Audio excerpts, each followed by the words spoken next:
이란이 수백 발을 쏘아 올렸습니다. 그런데 그것들이 모두 공중에서 터졌습니다. 한국 무기 때문에 저는 그날 밤을 평생 잊지 못할 것입니다. 수백 발이었습니다. 이란이 쏘아 올린 탄도 미사일과 드론이 밤하늘을 가득 채운 그 순간 저는 그 자리에 있었습니다. 아부다비 국방부 지하 상황실에서 직접 눈으로 지켜봤습니다. 그리고 그것들이 하나씩 공중에서 터져나갔습니다. 레이더 화면이 하얗게 빛나다가 하나씩 점들이 사라졌습니다. 총 247개의 목표물, 요격 성공 241발, 성공률 97.6%, 그리고 그 파란 점들의 이름은 천궁이었습니다. 대한민국이 만든 중거리 지대공 미사일. 그런데 이게 왜 충격이냐고요? 저는 그 무기를 들여오지 말자고 3년 동안 싸웠던 사람이었습니다. 한국 무기. 한국이 무기를 만들어요? 미국 것 따라 만드는 거 아닙니까? 그게 제가 직접 한 말입니다. 그 말이 지금 이 순간에도 귀에 울립니다. 저는 그 숫자를 보면서 두 가지 감정이 동시에 밀려왔습니다. 살았다는 안도감, 그리고 내가 얼마나 어리석었는지에 대한 참을 수 없는 부끄러움. 더 충격적인 것이 있습니다. 제가 반대를 관철시켰다면 어떻게 됐을까요? 그날 밤 아부다비 하늘을 지키는 것이 없었다면 어떻게 됐을까요? 인구 100만 명의 도시 위로 수백 발이 쏟아졌을 겁니다. 저는 그 상상만으로도 다리에 힘이 빠집니다. 시작 전 구독과 좋아요는 사랑입니다. 그리고 댓글에 대한민국 최고를 남겨주세요. 저는 파이살 빈 나세르 알 만수리입니다. 아랍에미리트 국방부 방산획득국장을 16년간 맡았습니다. 나이는 54살입니다. 지금 이 고백을 하는 이 순간에도 아부다비 어딘가에서는 제 이름이 오르내리고 있을 겁니다. 알 만수리. 그 사람이 한국 무기 반대했다가 결국 국가를 구한 무기를 하마터면 막을 뻔했다고 16년간 방산 분야에서 쌓아 올린 전문가 명성이 그 하룻밤에 완전히 뒤집혔습니다. 나쁜 방향이 아닙니다. 더 부끄러운 방향으로. 아침이면 저는 손에 커피잔을 들고 작은 정원을 걷습니다. 16살 아들과 13살 딸이 아직 자고 있는 이른 시간. 정원의 야자나무 아래를 천천히 걷다 보면 그 레이더 화면이 떠오릅니다. 247개의 빨간 점. 그것들이 하나씩 사라지던 그 장면. 아내가 가끔 묻습니다. 또 그 생각하는 거예요? 저는 대답 대신 고개만 끄덕입니다. 아내는 그 의미를 압니다. 3년 동안 제가 얼마나 완고하게 반대를 고집했는지를 직접 봤으니까요. 남편이 옳았으면 지금쯤 자랑스러워했을 텐데. 하지만 남편이 틀렸고 그 틀림이 아이러니하게도 나라를 살린 결과가 됐으니 아내도 그 복잡한 감정을 정리하지 못하는 것 같습니다. 하지만 저는 변명하지 않겠습니다. 대신 고백하겠습니다. 그 3년 동안 제가 얼마나 오만했는지를. 모든 것은 4년 전으로 거슬러 올라갑니다. 2021년 봄이었습니다. 아부다비의 3월은 이미 한낮 기온이 35도를 웃돌았습니다. 아랍에미리트 국방부 본청 5층 대회의실. 그 방에는 냉방기가 최대로 돌아가고 있었지만 분위기만큼은 뜨거웠습니다. 긴 마호가니 테이블 주위로 20명 가까운 군 고위 장성과 방산 관료들이 앉아 있었습니다. 안건은 하나였습니다. 차세대 방공 시스템 도입. 우리 공군 사령관인 살림 알 아미리 중장이 먼저 말문을 열었습니다. 현재 우리 패트리어트 시스템은 노후화가 심각합니다. 블로기 수준으로는 요즘 이란의 신형탄도 미사일을 막기에 부족합니다. 새 시스템이 필요합니다. 화면에는 후보 목록이 떴습니다. 미국 패트리어트 개량형, 러시아 S-400점, 이스라엘 에로우 3점, 그리고 맨 아래 대한민국 천궁 2점. 저는 그 목록을 보는 순간 속으로 웃었습니다. 천궁이 한국 진지하게 올린 건가? 그때 제 옆에 앉아있던 정보국 부국장 칼리드 알라시디가 제 표정을 읽고 낮은 목소리로 속삭였습니다. 알 만수리 국장, 한국 거 어떻게 봐? 후보 숫자 채우려고 넣은 거 아닐까요? 한국이 언제부터 방공 미사일을 만들었습니까? 칼리드가 피식 웃었습니다. 나도 그렇게 생각해. 그래도 일단 들어는 봐야지. 저는 고개를 끄덕였습니다. 하지만 마음은 이미 결론이 나 있었습니다. 패트리어트입니다. 검증된 것입니다. 한국, 모험은 없습니다. 당시 저희 이력을 잠깐 말씀드리겠습니다. 저는 1993년에 아부다비 공과대학교에서 항공공학을 졸업하고 공군 장교로 임관했습니다. 이후 미국 텍사스주 산안토니오에 있는 공군 학교에서 2년간 방공 시스템 관련 과정을 이수했습니다. 귀국 후 방공 관련 부서에서만 22년을 보냈습니다. 2005년에 방산획특국으로 자리를 옮겨 지금까지 16년간 국장 자리를 지켰습니다. 그 16년 동안 제가 서명한 무기 도입 계약만 해도 총 규모가 120조 원이 넘습니다. 미국 F-16 전투기 80대, 프랑스 라팔 전투기 80대, 독일 레오파르트의 전차 436대, 영국 타이푼 전투기 60대. 저는 세계 최고 무기들과 함께 살아온 사람입니다. 그래서 더 확신했습니다. 한국? 아직은 아닙니다. 왜 그랬냐고요? 단순했습니다. 제가 아는 한국은 삼성과 현대의 나라였습니다. 휴대폰과 자동차, 가전제품과 조선소. 하지만 미사일은 달랐습니다. 미사일은 아무나 만드는 것이 아니었습니다. 미국이 수십 년에 걸쳐 쌓아 올린 기술, 러시아가 냉전 시대부터 갈고 닦은 노하우, 그런 나라들이 만드는 것이 방공 미사일이었습니다. 한국은 아직 신참입니다. 우리나라의 방공을 신참에게 맡길 수는 없습니다. 이것이 제 논리였습니다. 그리고 저는 그 논리를 3년 동안 굽히지 않았습니다. 하지만 모든 것의 시작을 더 거슬러 올라가면 2020년 10월로 가야 합니다. 서울에서 열리는 국제항공우주 및 방위산업 전시회, 줄여서 서울 에어쇼를 처음 방문했을 때입니다. 저는 그전까지 한국을 한 번도 와본 적이 없었습니다. 인천공항에 내리던 순간의 첫 인상은 꽤 인상적이었습니다. 공항 자체가 너무 넓고 깨끗했습니다. 안내 표시판이 아랍어를 포함한 5개 언어로 적혀 있었고 공항 직원들이 기다렸다는 듯이 달려와 안내했습니다. 생각보다 잘 되어 있네. 하지만 그뿐이었습니다. 버스를 타고 서울 시내로 들어오면서 차창 밖을 내다봤습니다. 고층 아파트들이 끝없이 이어졌습니다. 선명한 광고판들, 빠르게 달리는 차들. 저는 생각했습니다. 경제는 잘 발전했군. 하지만 방사는 다른 얘기지. 에어쇼 현장은 성남 공군기지 인근에 있었습니다. 10월의 서울은 쌀쌀했습니다. 중동 기후에 익숙한 저는 코트를 단단히 여미고 전시장 안으로 들어갔습니다. 전시장은 예상보다 훨씬 컸습니다. 수십 개의 부스가 들어서 있었고 실내는 분주하게 돌아가고 있었습니다. 한국 방위산 업체들의 이름들이 눈에 띄었습니다. 한화, LIG, 넥스원, 현대로템, 한국항공우주산업. 저는 우리 대표단 일행과 함께 천천히 부스들을 돌아봤습니다. K9 자주포 모형, 레드백 장갑차 실물, 그리고 천궁 2점. 처음 봤을 때 크기에는 놀랐습니다. 발사대 하나가 트럭 3대 크기였습니다. 미국 패트리어트 발사대와 엇비슷했습니다. 설명판에는 사거리 40km, 요격고도 15에서 20km, 동시 다중표적 교전 가능이라고 적혀 있었습니다. 한화 에어로스페이스 담당자가 설명을 시작했습니다. 천궁이는 2021년부터 우리 군의 실전 배치가 완료된 시스템입니다. 탄도 미사일은 물론 순항 미사일, 전투기, 헬기까지 모두 요격할 수 있습니다. 레이더 탐지 범위는 100km 이상이며 저는 듣다가 옆에 있던 우리 대표단 부국장 모하메드 알 자하리에게 작은 소리로 말했습니다. 숫자는 좋은데 그게 실제로 작동하는지가 문제지. 모하메드가 고개를 끄덕였습니다. 맞아. 시험 성능이 실전과 같은 경우는 드물잖아. 특히 한국처럼 실전 경험이 없는 나라는. 저는 그 말에 확신이 있었습니다. 방공 미사일은 실전에서 검증이 되어야 믿을 수 있는 것입니다. 미국 패트리어트는 걸프전에서 썼습니다. 이스라엘 에로우는 실제 이란 미사일을 막아봤습니다. 한국 천궁이는요? 저는 그 질문을 담당자에게 직접 물어봤습니다.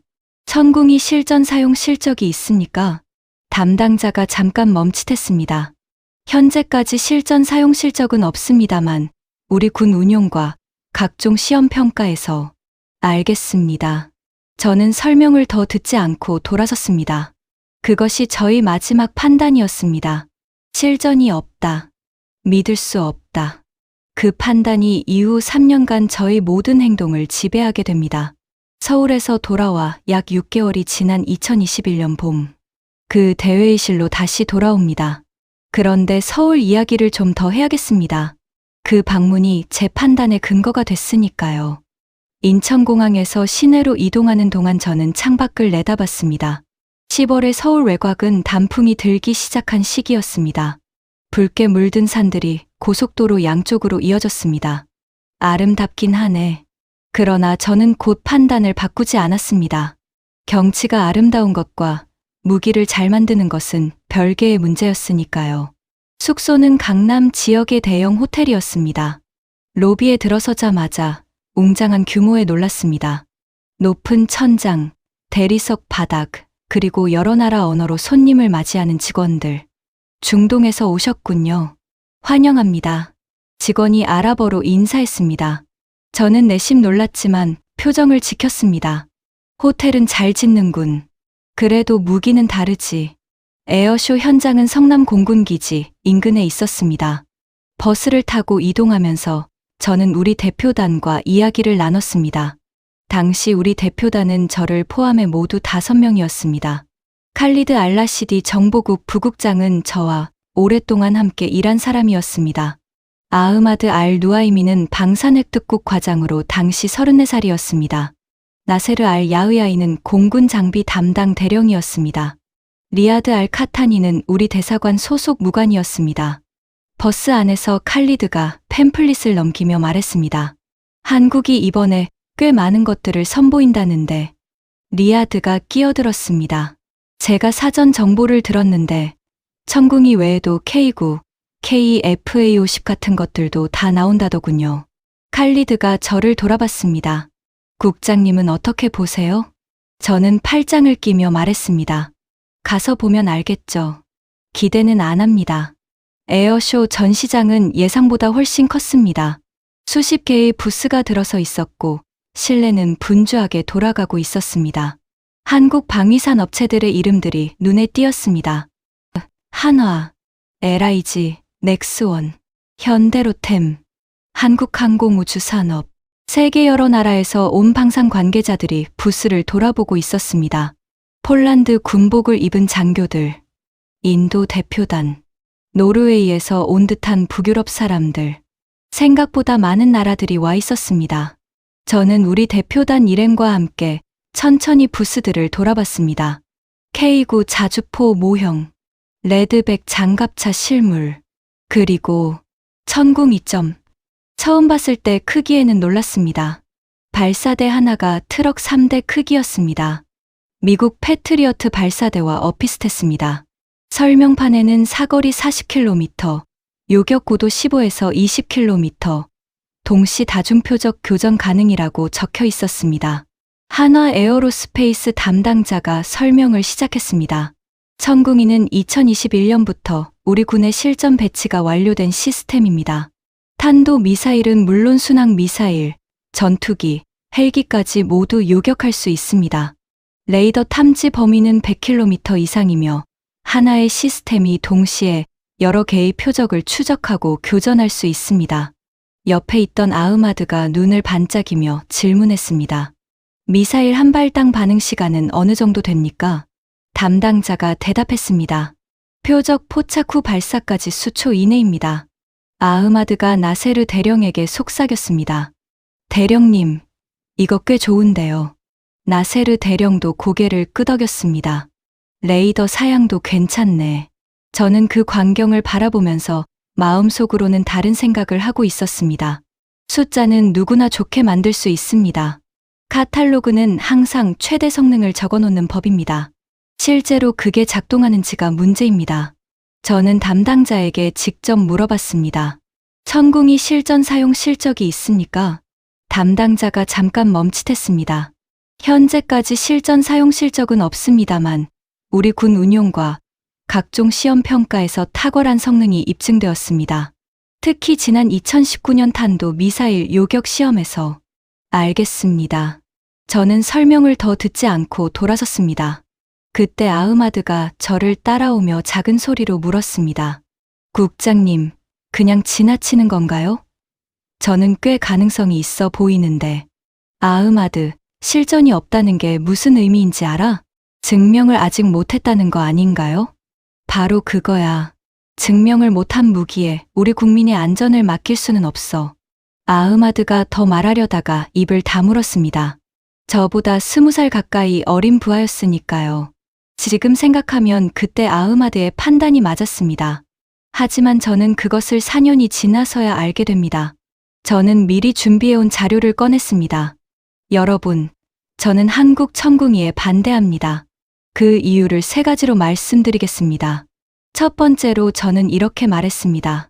실전 검증이 없습니다. 미국 패트리어트는 1991년 걸프전 이후 수십 년간 실전에서 사용되어 왔습니다.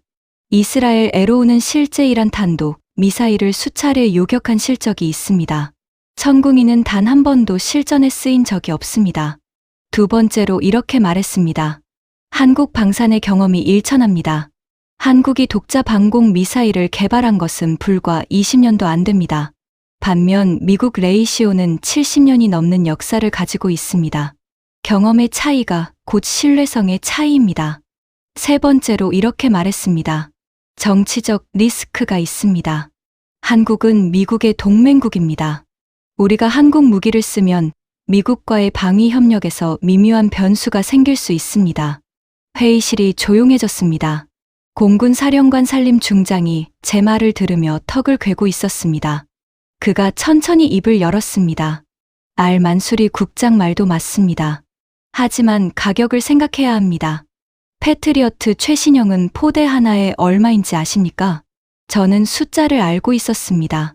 패트리어트 포대 하나의 가격은 약 1조 원이 넘었습니다. 전체 도입 규모로 보면 10조 원 이상이 들 수도 있었습니다. 반면 한국 측이 제시한 가격은 전체 4조 원입니다. 동일한 수량 기준으로 절반도 안 됩니다. 그 차액으로 우리가 뭘 더 살 수 있는지 생각해 보셔야 합니다. 저는 물러서지 않았습니다. 안보는 가격으로 결정하는 것이 아닙니다. 동의합니다. 하지만 성능이 동등하거나 더 낮다면 가격도 고려해야 합니다. 그날 회의는 결론이 나지 않았습니다. 회의가 끝난 뒤 저는 복도에서 산림사령관과 단둘이 마주쳤습니다. 알 만수리 국장, 솔직히 한국 무기가 걱정되는 거야? 아니면 다른 이유가 있어?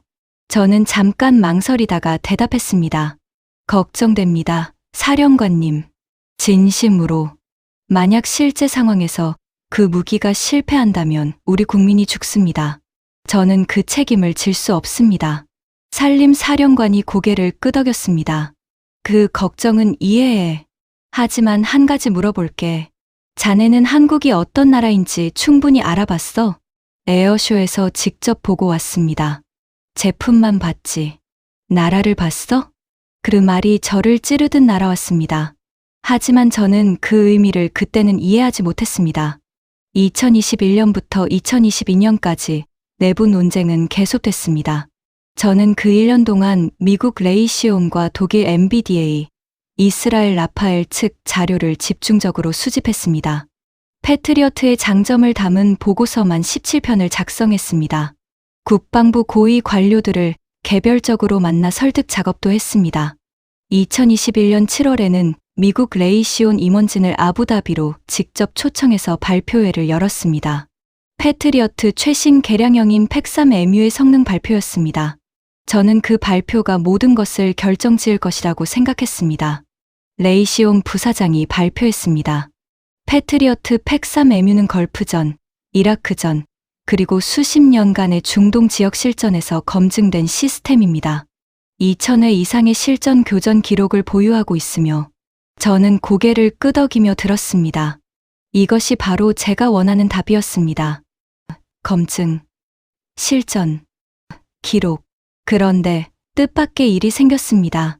발표가 끝나고 산림사령관이 손을 들었습니다. 한 가지 질문하겠습니다. 패트리어트의 요격 성공률이 일부 보고서에서는 생각보다 낮다는 지적이 있습니다. 걸프전 당시 실제 요격 성공률에 대한 미 의회 조사 내용을 어떻게 보십니까? 레이시온 부사장의 표정이 잠깐 굳었습니다. 그것은 30년 전의 이야기이고 현재 기술과는 완전히 다릅니다. 사령관이 조용히 대답했습니다. 알겠습니다. 하지만 그 기록도 기록 아닙니까? 회의실이 묘하게 조용해졌습니다. 저는 그 순간 불길한 느낌을 받았습니다. 사령관의 마음이 이미 다른 방향으로 기울어져 있다는 것을. 2021년 9월에는 한화 에어로스페이스 측에서 UAE 방문 설명회를 열었습니다. 저는 참석하지 않으려 했습니다. 가봐야 시간 낭비야. 하지만 산림사령관이 직접 참석 지시를 내렸습니다. 한화 측 팀은 10명이었습니다. 본사 임원 2명과 기술 전문가들. 그들이 들고 온 자료는 두꺼운 기술 문서 7권이었습니다. 발표가 시작됐습니다. 저는 팔짱을 끼고 앉아 있었습니다. 천궁이는 우리 군이 2009년부터 개발을 시작해 2020년에 완성했습니다. 총 개발 기간만 11년입니다. 이 기간 동안 217차례의 요격 시험을 수행했고 최종 성공률은 94%였습니다. 저는 속으로 생각했습니다. 217차례 시험. 숫자는 많네. 하지만 시험과 실전은 달라. 저희가 강조하고 싶은 것은 하나입니다. 이 시스템은 이란의 샤하브 계열 탄도 미사일과 유사한 궤적의 표적을 특별히 상정해서 설계됐습니다. 이 말에 제 귀가 살짝 쫑긋했습니다. 이란의 미사일을 특별히 상정했다는 것. 하지만 저는 여전히 믿지 않았습니다. 마케팅이지. 다 그렇게 말하는 거야. 발표가 끝나고 저는 질문을 던졌습니다. 한국이 실전에서 적탄도 미사일을 실제로 요격한 경험이 있습니까? 현재까지는 없습니다만. 그러면 이 발표는 전부 시뮬레이션과 훈련 기반이군요. 그렇습니다. 하지만 우리 시험은. 알겠습니다. 그 질문 뒤에 회의실은 다시 조용해졌습니다. 한화 측 팀장이 잠깐 저를 바라봤습니다. 그 눈빛이 아직도 기억납니다. 화가 난 것도 주눅이 든 것도 아니었습니다. 그냥 조용했습니다. 마치 때가 되면 알게 될 것이라는 듯한 표정. 당시에는 그 표정의 의미를 몰랐습니다. 한화 측이 돌아간 후 저는 산림사령관에게 다시 한번 보고했습니다. 사령관님, 저는 패트리어트를 권고합니다. 한국 천궁이는 아직 검증이 안 됐습니다. 산림사령관이 고개를 들어 저를 봤습니다. 알 만수리 국장, 솔직히 말하겠어. 가격 차이가 6조 원이야. 예? 패트리어트로 같은 수량을 도입하려면 10조 원이 넘어. 천궁이는 4조 원대야. 6조 원이면 우리가 해군 함정 몇 척을 더 살 수 있는 돈이야. 안 보는 가격으로. 그 말 전에 들었어. 하지만 성능이 비슷하다면 가격도 고려 대상이야. 그리고 사령관이 잠깐 멈췄습니다.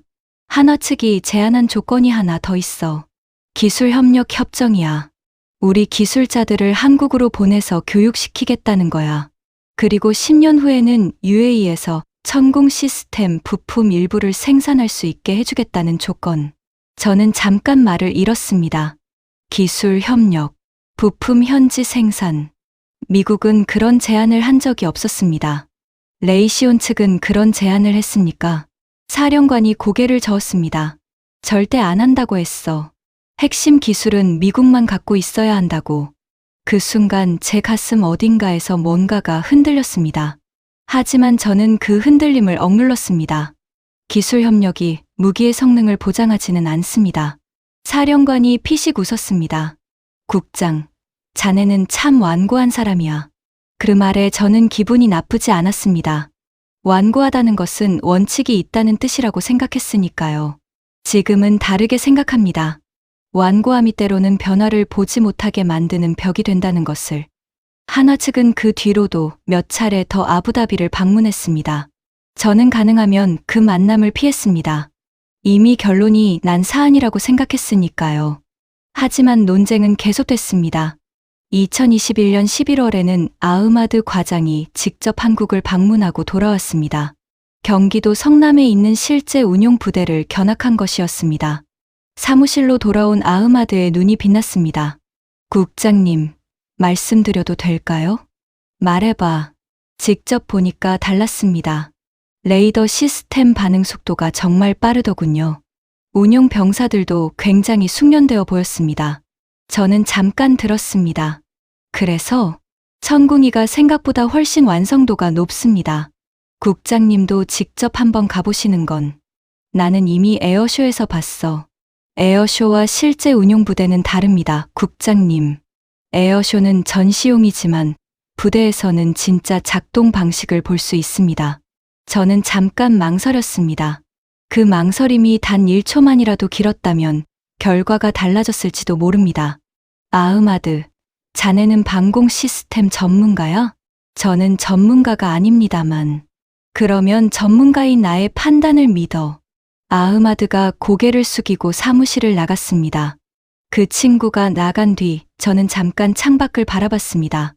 아부다비의 하늘은 그날도 파랗고 맑았습니다. 그 맑은 하늘에 언젠가 수백 발의 미사일이 쏟아질 것이라는 것을 저는 상상하지 못했습니다. 2022년 봄까지 논쟁이 이어졌습니다. 저는 총 23편의 보고서와 의견서를 제출했습니다. 패트리어트의 장점만을 담은 보고서, 천궁이의 불확실성을 강조한 보고서, 한국 방산의 역사적 한계를 지적한 보고서. 생각해보면 그 23편의 보고서는 전부 제 결론을 향해 쓴 것이었습니다. 새로운 것을 알려는 보고서가 아니라 이미 정해놓은 결론을 뒷받침하는 보고서. 그것이 저의 첫 번째 실수였습니다. KAI, 그러니까 한국항공우주산업과 한화 에어로스페이스 측 관계자들이 아부다비에 사무소를 차리고 직접 설명회를 열기 시작했습니다. UAE 국방부 실무자들을 한국으로 초청해서 실제 운용 부대를 보여주기도 했습니다. 그 방문에 다녀온 젊은 실무자 아흐마드 알 누아이미가 흥분한 얼굴로 저를 찾아왔습니다. 국장님, 한국 부대에서 직접 봤는데 정말 대단했습니다. 레이더 반응 속도가. 저는 그의 말을 잘랐습니다. 아흐마드, 자네가 방공 시스템 전문가야? 아닙니다만. 내가 전문가야. 보여주기 좋은 시범과 실전은 다르다는 걸 명심해. 그 젊은 친구가 고개를 숙이고 나갔습니다. 지금 생각하면 그때 그 친구가 맞았습니다. 2022년 11월. 마침내 결정이 내려졌습니다. 아랍에미리트 정부는 대한민국 천궁이 방공 미사일 시스템 도입을 공식 결정했습니다. 규모는 총 4조 2천억 원. 포대 수는 6개 포대. 도입 시기는 2023년부터 순차 배치 시작. 장관이 저를 불렀습니다. 알 만수리 국장, 결정됐어. 이제 자네가 이 사업을 관리해. 저는 속으로 깊은 한숨을 쉬었습니다. 내가 반대한 사업을 내가 관리하게 된 겁니다. 하지만 관료로서 할 수 있는 일은 없었습니다. 알겠습니다, 장관님. 그날 집에 돌아와 아내에게 말했습니다. 한국 무기로 결정됐어. 아내가 물었습니다. 당신이 반대했던 거? 응. 그럼 괜찮은 거야? 모르겠어. 그것이 솔직한 심정이었습니다. 2023년 2월, 한국 기술진이 아부다비에 도착했습니다. 총 120명. 한화 에어로스페이스 소속 엔지니어와 기술자들이었습니다. 이들은 6개 포대 설치를 담당할 팀이었습니다. 인천에서 아부다비까지 장거리 비행을 마치고 공항에 나타난 그들은 생각보다 젊었습니다. 30대 초중반이 많았습니다. 이상혁 수석연구원이 팀장이었는데 나이가 42살이라고 했습니다. 저는 이들을 처음 맞이하는 자리에서 솔직히 말했습니다. 저는 이 사업에 처음부터 반대했던 사람입니다. 그래서 더 엄격하게 볼 겁니다. 실망시키지 마십시오. 회의실에 잠깐 침묵이 흘렀습니다.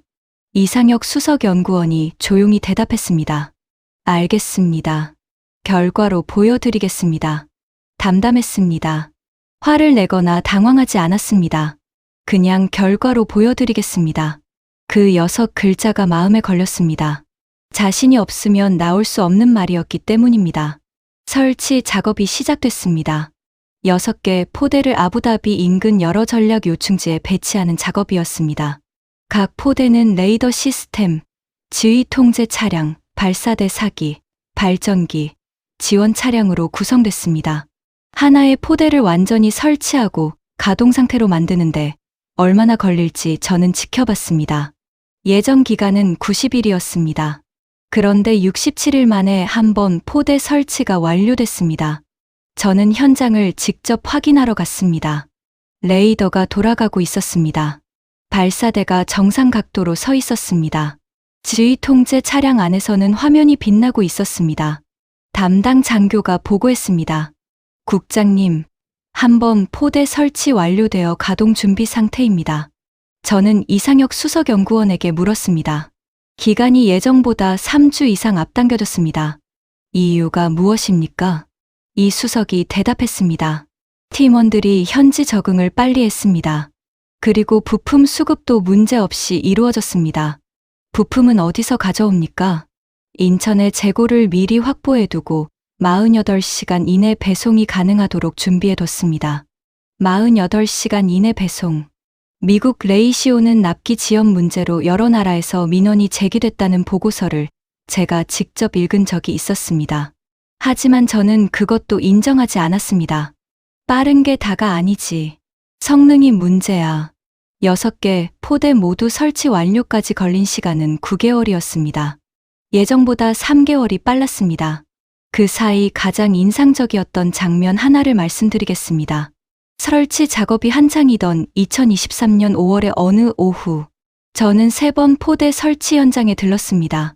한낮 기온이 42도를 넘는 아랍에미리트의 한여름이었습니다.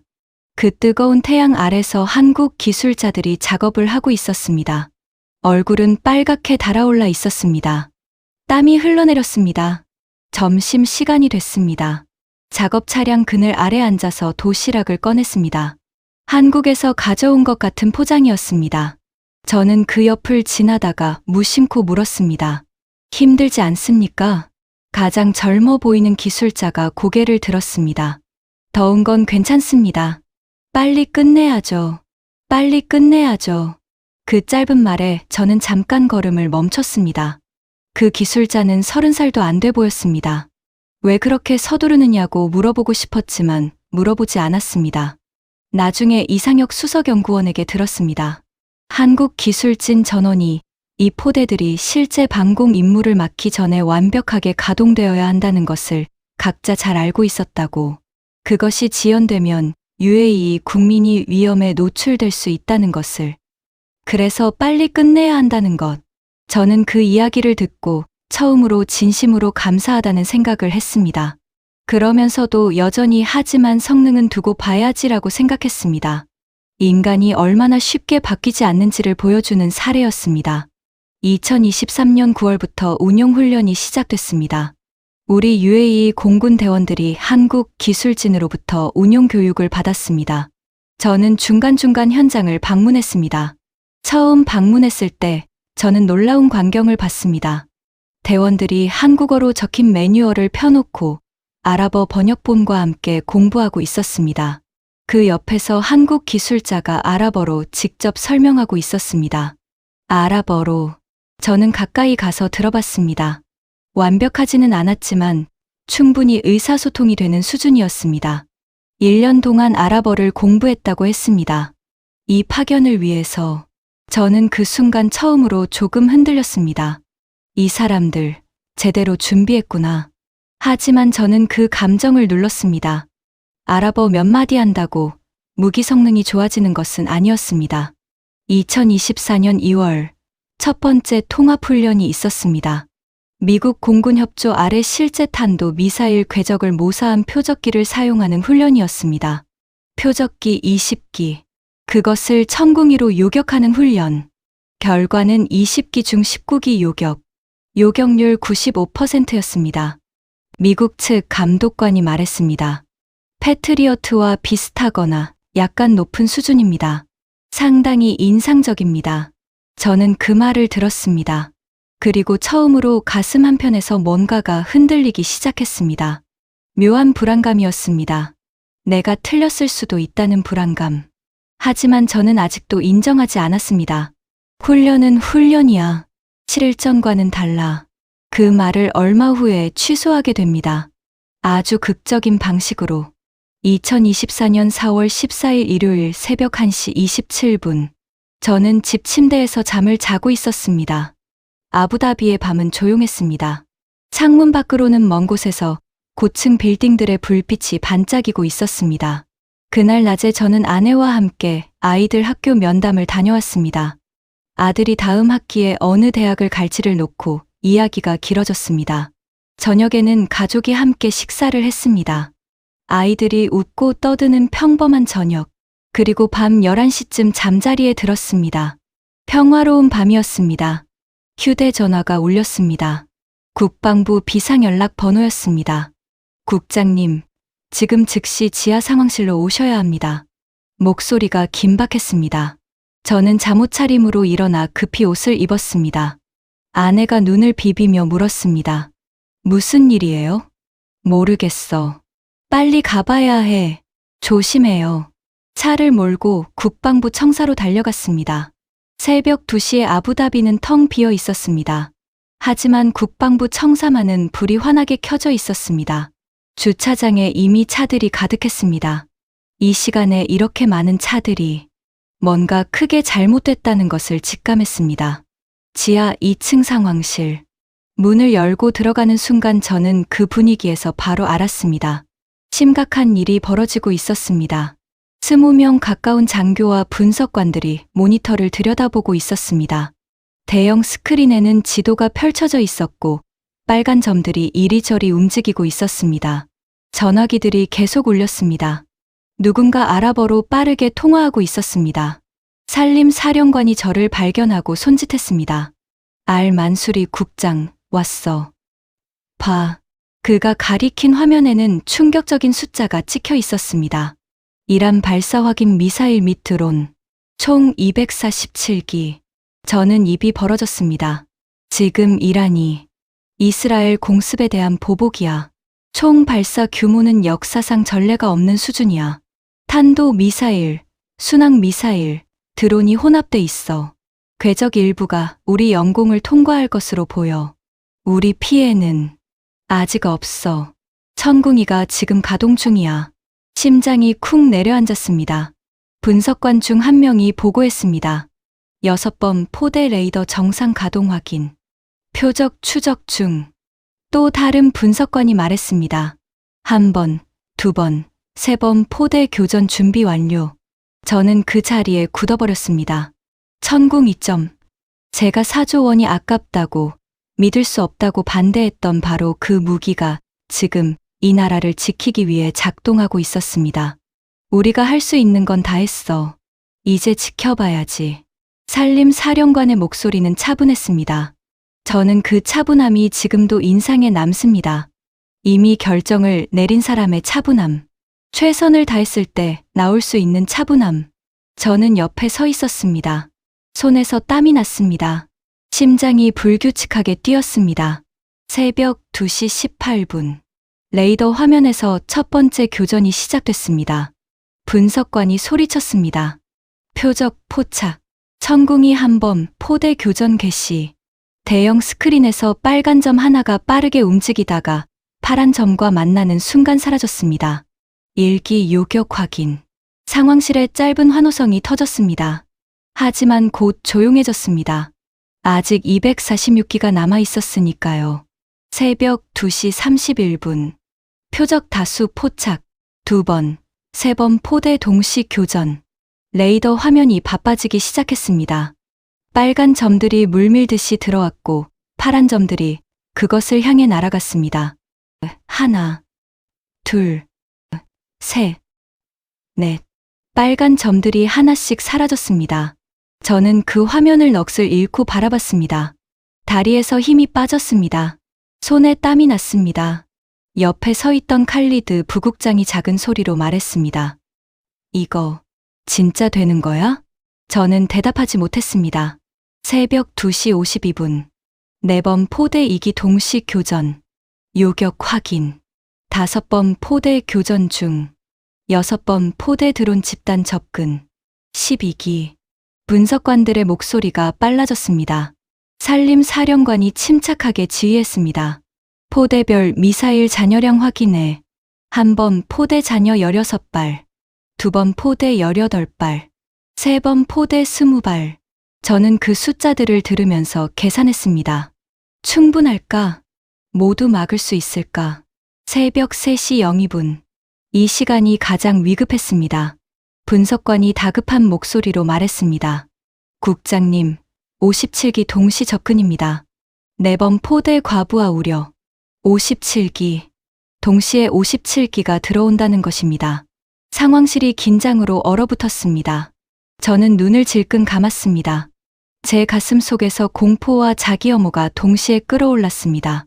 만약 지금 천궁이가 실패한다면, 만약 제 반대가 옳았다면, 그것은 국가 안보의 실패이기 이전에 수만 명의 생명이 걸린 문제였습니다. 산림사령관이 낮고 단호하게 말했습니다. 한국기술팀 긴급 연락, 현 상황 공유, 비상 연락이 이루어졌습니다. 이상혁 수석연구원이 한국에서 원격으로 연결됐습니다. 한국은 새벽이 아니라 아침이었습니다.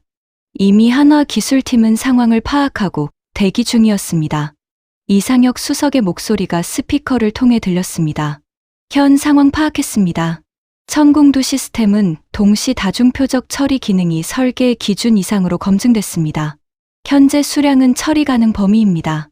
그 목소리가 얼마나 침착했는지. 포대 운용자들을 신뢰해 주십시오. 저는 눈을 떴습니다. 화면을 봤습니다. 57기가 접근하고 있었습니다. 네번 포대가 교전을 시작했습니다. 하나씩, 하나씩, 빨간 점들이 사라졌습니다. 57기 중 55기 요격, 나머지 2기는 다른 방향으로 이탈했습니다. 상황실에서 누군가 아랍어로 기도를 중얼거렸습니다. 새벽 4시 47분, 마지막 이란 발사체가 레이더에서 사라졌습니다. 분석관이 조용히 보고했습니다. 교전 종료, 최종 결과 집계 중. 상황실은 말 없이 기다렸습니다. 2분이 지났습니다. 총 247기 중 241기 요격 확인. 성공률 97.6%. 그 다음 3초 동안 상황실에 아무 소리가 없었습니다. 그리고 누군가 한 명이 손뼉을 쳤습니다. 또 한 명이, 또 한 명이, 20명이 손뼉을 쳤습니다. 몇 명은 서로 껴안았습니다. 칼리드가 눈물을 닦는 것을 저는 봤습니다. 6기는 왜 실패했냐고요? 그중 4기는 우리 영공이 아닌 다른 지역으로 향해서 우리가 교전하지 않은 것이었습니다. 나머지 2기는 이스라엘 방공망과의 교전 중복 구역에서 처리된 것이었습니다. 천궁이 자체의 요격 실패율은 0.8%에 불과했습니다. 산림사령관이 자리에서 일어났습니다. 천천히 걸어와서 제 어깨에 손을 얹었습니다. 만수리. 예, 사령관님. 천궁이가 해냈어. 저는 아무 말도 할 수 없었습니다. 눈물이 날 것 같았습니다. 하지만 참았습니다. 이 자리에서 울면 안 됐습니다. 상황실을 나와 복도 끝 창문 앞에 혼자 섰습니다. 동쪽 하늘이 서서히 밝아오고 있었습니다. 아부다비의 새벽. 그 밝아오는 하늘이 유독 아름다워 보였습니다. 저는 그 빛을 바라보면서 처음으로 인정했습니다. 내가 틀렸다고. 그리고 그 틀림이 다행이라고. 다음 날 아침부터 세계가 들끓기 시작했습니다. 이스라엘과 미국의 방공망이 공동 대응한 것이 주로 주목받았지만 전문가들 사이에서는 아랍에미리트 구역에서의 요격 결과가 더 화제였습니다.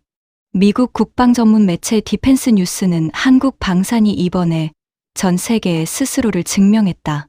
천궁이는 이제 세계 상위권 방공 시스템 명단에 올릴 수 있다고 보도했습니다.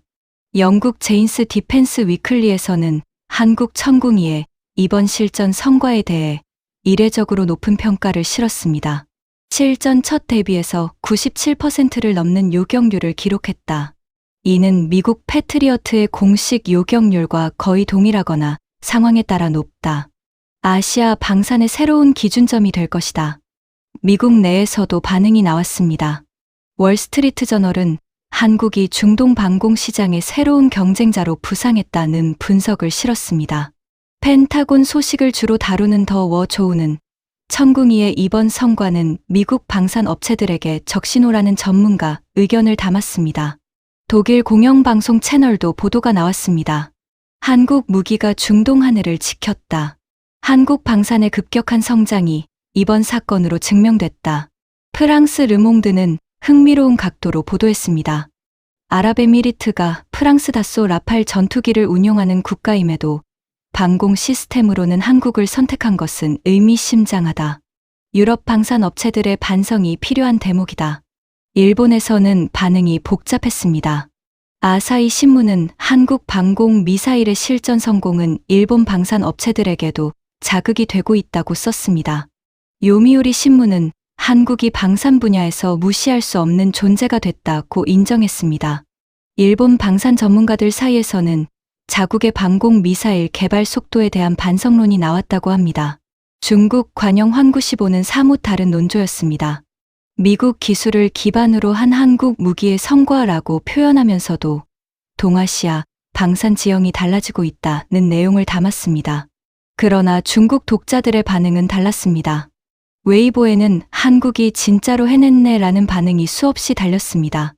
인도 측 반응도 있었습니다. 인도 방산 전문 매체 디프린트는 인도도 천궁이 도입을 적극 검토해야 한다는 칼럼을 실었습니다. 인도는 이미 한국 K9 자주포를 운용하고 있습니다. 그 인도가 천궁이에도 눈독을 들이기 시작한 것입니다. 폴란드에서는 이런 반응이 나왔습니다. 폴란드 국방 관련 매체들이 우리가 한국 무기 K 전차와 K9 자주포를 대규모로 도입한 것이 옳았다는 것이 다시 한번 증명됐다고 썼습니다. 폴란드가 한국산 전차와 자주포를 도입하기로 한 총 규모는 약 17조 원입니다. 터키에서는 자국 방산과의 비교가 이루어졌습니다. 터키는 자체 방공 미사일 개발 중이었는데 한국 사례를 보면서 개발 방향에 대한 논쟁이 생겼다고 합니다. 아랍 세계에서의 반응은 뜨거웠습니다. 알 아라비아 방송은 한국이 우리의 밤하늘을 지켜줬다는 제목으로 보도했습니다. 카타르 알 자지라도 비슷한 내용을 다뤘습니다. 사우디아라비아 국방부에서는 이 사건이 있은 지 3주 만에 천궁이 도입 공식 타진을 시작했습니다. 규모는 8개 포대, 약 6조 원이 될 것으로 예상됐습니다. 아랍에미리트 현지 언론의 반응이 가장 감동적이었습니다. 알 아라비아 방송 앵커가 말했습니다. 4조 원이 충분히 값어치를 했습니다. 그 말이 창처럼 저를 찔렀습니다. 4조 원. 제가 아깝다고 했던 그 돈. 그날 밤 그 4조 원이 아부다비 100만 명과 아랍에미리트 1000만 명의 밤을 지켰습니다. 뉴스를 보면서 저는 혼자 계산을 해봤습니다. 그날 밤 요격에 사용된 천궁이 미사일은 241발이었습니다. 천궁이 미사일 한 발 가격은 약 10억 원 수준으로 알려져 있습니다.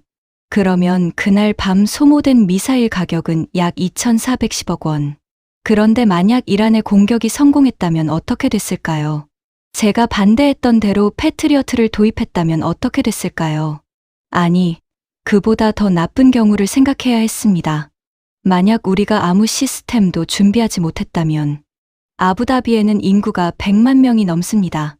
아랍에미리트 전체로는 약 1000만 명. 그 가운데 247발 중 241발이 아닌 100발만 통과했다면, 50발만 통과했다면 저는 그 계산을 더 하지 못했습니다. 손이 떨렸기 때문입니다. 사흘 뒤 저는 한화 에어로스페이스 이상혁 수석연구원을 만났습니다. 현장 포대를 점검하고 돌아오는 길이었습니다. 저는 그를 잠깐 멈춰 세웠습니다. 이 수석, 잠깐. 예, 국장님. 저는 무슨 말을 해야 할지 잠깐 생각했습니다. 수고했습니다. 그게 전부였습니다. 저는 더 이상 말을 잇지 못했습니다.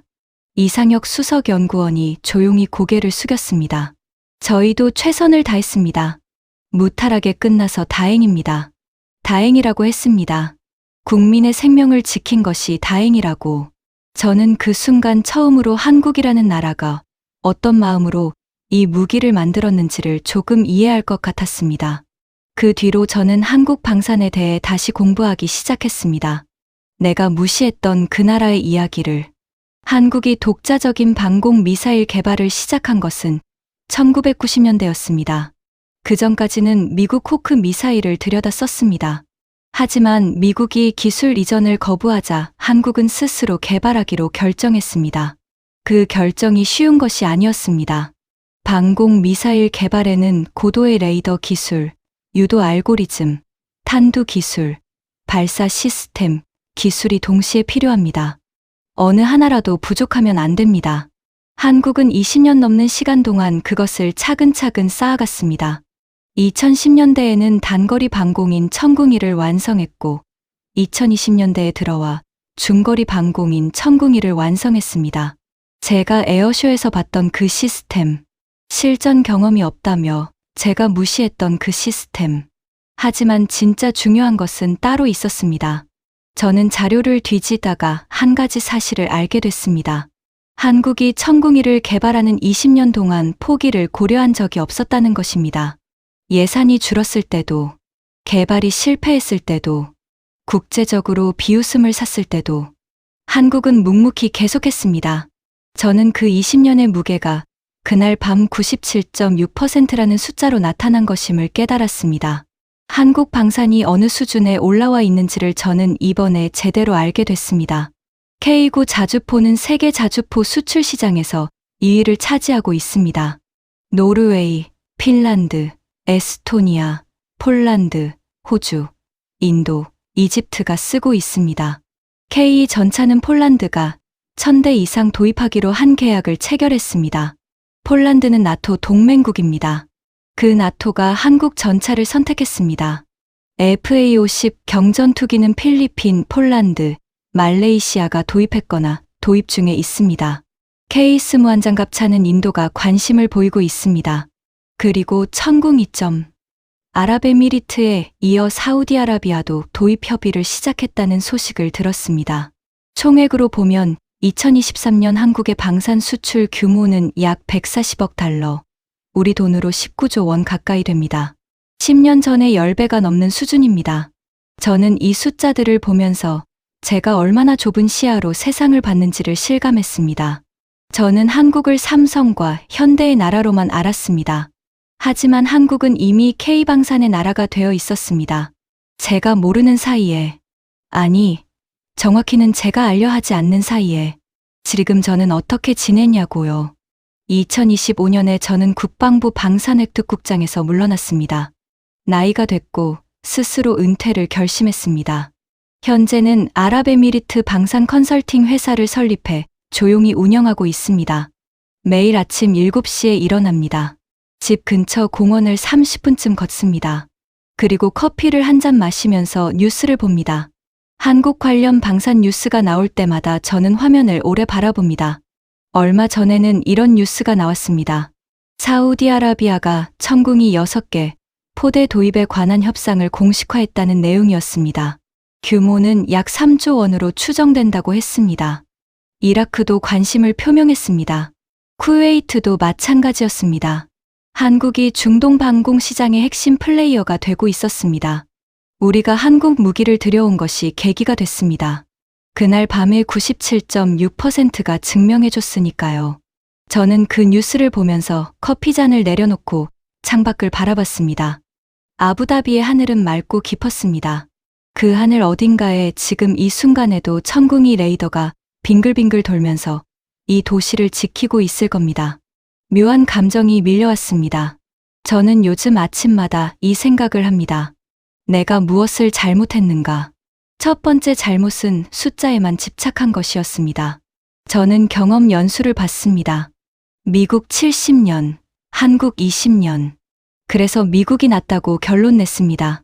하지만 저는 그 20년 동안 한국이 얼마나 치열하게 노력했는지를 보지 않았습니다. 경험의 길이보다 경험의 밀도가 중요할 수 있다는 것을 몰랐습니다. 두 번째 잘못은 실전이 없다는 것을 약점으로만 본 것이었습니다. 실전이 없다는 것은 두 가지 의미가 있습니다.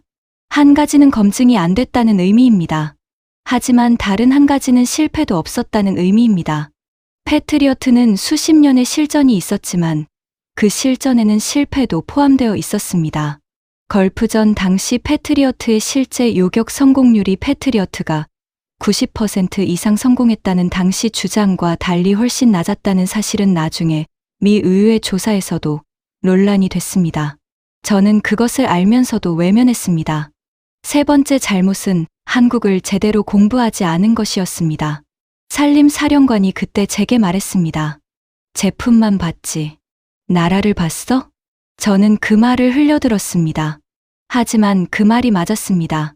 한국은 1950년 전쟁으로 모든 것이 불탔던 나라입니다. 그 나라가 70년 만에 이 자리까지 왔습니다. 그 과정을 알았다면 저는 한국의 무기를 다르게 봤을 것입니다. 네 번째 잘못은 내 판단을 너무 믿은 것이었습니다. 저는 16년간 방산획특국장을 하면서 세계 최고 무기들과 함께 했습니다. 그 경험이 제게 자만심을 심어줬습니다. 나는 무기를 가장 잘 안다. 나의 판단이 맞다. 그 자만심이 저를 새로운 것을 보지 못하게 했습니다. 다섯 번째이자 가장 중요한 깨달음. 한국은 제가 판단한 그 순간이 아니라 제가 판단한 그 이후에도 계속 발전하고 있었다는 것입니다. 저는 2020년 에어쇼에서 한국 무기를 보고 아직은 아니다라고 판단했습니다. 하지만 한국은 그 판단을 들을 필요 없이 계속 앞으로 나아갔습니다. 그리고 4년 뒤 그들은 스스로를 증명했습니다. 어떤 나라를 판단할 때는 지금의 모습이 아니라 그 나라가 어디로 가고 있는지를 봐야 합니다. 저는 그것을 몰랐습니다. 한국에 대해 이제 제가 말할 수 있는 것들이 있습니다. 한국은 조용한 나라입니다. 큰 소리 치지 않습니다. 자랑하지 않습니다. 하지만 말한 것은 합니다. 이상혁 수석연구원이 처음 만나는 자리에서 한 말을 기억하십니까? 결과로 보여드리겠습니다. 그 말이 그날 밤 97.6%가 됐습니다. 한국은 신뢰를 지키는 나라입니다. 계약서에 있는 것을 그대로 이행합니다. 납기를 맞춥니다. 아니, 오히려 더 빠르게 납기를 앞당깁니다. 우리 포대 6개 설치를 9개월 만에 끝냈을 때 저는 그것이 얼마나 대단한 것인지를 제대로 알지 못했습니다. 그것이 신뢰의 증거였습니다. 한국은 배움을 멈추지 않는 나라입니다. 20년 전의 한국 방산과 지금의 한국 방산은 다릅니다. 10년 전의 한국 방산과 지금도 다릅니다. 제가 에어쇼에서 본 2020년의 천궁이와 2024년의 실전에서 작동한 천궁이 사이에도 분명히 차이가 있었을 겁니다. 한국은 그 4년 동안도 개선을 멈추지 않았을 것입니다. 그리고 가장 놀라운 것, 한국 기술진은 파견 기간 내내 단 한 번도 저희 반대를 언급하지 않았습니다. 저는 처음 만나는 자리에서 반대했던 사람이라고 직접 밝혔습니다. 당연히 분위기가 어색했습니다. 하지만 이상혁 수석을 포함한 모든 한국 기술진은 그 뒤로 그 이야기를 단 한 번도 꺼내지 않았습니다. 그냥 일만 했습니다. 말없이, 묵묵히, 완벽하게. 저는 그것이 프로의 자세라고 이제는 생각합니다. 그리고 한국이라는 나라의 자세라고도 생각합니다. 뒤늦게 알게 된 한 가지 이야기를 더 말씀드리겠습니다. 이상혁 수석연구원 팀은 아부다비 파견 기간 동안 매주 기술 점검 보고서를 작성했다고 합니다. 그 보고서는 6번 포대까지 각 포대별로 상태를 기록한 것이었는데 한 가지 특이한 점이 있었습니다. 각 보고서 맨 마지막 줄에 같은 문장이 적혀 있었습니다. 이 시스템은 반드시 작동해야 한다. 실제 상황에서 우리가 없으면 대신 이 무기가 있어야 한다. 그것이 그들이 그 뜨거운 여름 내내 42도의 사막 위에서 묵묵히 일한 이유였습니다. 저는 그 이야기를 듣고 처음으로 진심으로 부끄러웠습니다. 저는 4조 원이 아깝다고 했습니다. 하지만 그들은 그 4조 원의 가치를 저보다 훨씬 잘 알고 있었습니다. 그것이 한국의 진짜 모습이었습니다. 우리 아랍에미리트 국민에게 이 말을 하고 싶습니다. 그날 밤 우리의 하늘을 지켜준 것은 국기의 색깔이 아니었습니다. 기술이었습니다. 신뢰였습니다. 그리고 그것을 20년에 걸쳐 만들어 온 사람들의 노력이었습니다. 우리는 그것을 올바르게 평가해야 합니다. 우리 정부 관계자들에게는 이 말을 드립니다. 무기를 도입할 때 과거의 명성만 보지 마십시오. 지금 그 나라가 어디로 가고 있는지를 보십시오. 그리고 그 나라가 약속을 지키는 나라인지를 확인하십시오. 그것이 진짜 기준입니다. 전 세계 방산 담당자들에게도 말씀드립니다. 한국은 이미 다른 차원의 플레이어가 됐습니다. 여전히 신생이라고 생각하신다면 그것은 10년 전 기준입니다. 지금은 아닙니다. 2024년 4월 14일 새벽이 그것을 증명했습니다. 그리고 한국과 한국 분들에게 저는 오랫동안 한국의 가능성을 알아보지 못했습니다. 그것은 저의 실수였고 저의 편견이었습니다. 하지만 그날 밤 한국이 만든 무기는 저의 편견보다 훨씬 강했습니다. 한국은 말이 아닌 결과로 말하는 나라입니다. 저는 이제 그것을 압니다. 그 결과가 우리의 하늘을 지켜줬습니다. 감사합니다. 진심으로. 지금 저는 아부다비 교외의 조용한 주택가에서 살고 있습니다. 작은 정원이 있는 2층짜리 집입니다. 아침이면 정원에 물을 주면서 하루를 시작합니다. 16살 된 아들과 13살 딸이 학교에 가는 것을 배웅하고 나면 서재에 앉아 뉴스를 봅니다. 어제도 한국 관련 뉴스가 나왔습니다. 이라크 국방부가 천궁이 도입을 공식 검토하기로 했다는 소식이었습니다. 규모는 4개 포대, 약 3조 원 이상이 될 것으로 예상된다고 했습니다. 그 뉴스 옆에는 또 다른 뉴스가 있었습니다. KF-21 전투기가 개발 일정대로 진행 중이며 2026년 실전 배치가 계획 중이라는 내용이었습니다. 저는 그 뉴스들을 보면서 생각했습니다. 10년 뒤, 20년 뒤의 한국 방사는 어떤 모습일까? 저는 이제 더 이상 한국은 아직 아니다라는 생각을 하지 않습니다. 한국이 다음에는 무엇을 해낼까를 생각합니다. 그것이 제가 그날 밤 이후 달라진 점입니다. 지금 한국 방사는 어디에 와 있냐고요? 2023년 한국의 방산 수출 규모는 약 140억 달러. 우리 돈으로 약 19조 원. 10년 전인 2013년의 방산 수출은 약 34억 달러였습니다. 10년 만에 4배 이상 뛰었습니다. K9 자주포는 세계 자주포 수출 시장 2위. 노르웨이, 핀란드, 에스토니아, 폴란드, 호주, 인도, 이집트. 이 나라들이 모두 한국산 자주포를 씁니다. K 전차는 폴란드가 1000대 이상 도입하기로 계약했습니다. 폴란드는 나토 회원국입니다. 나토 기준을 충족하는 한국 전차.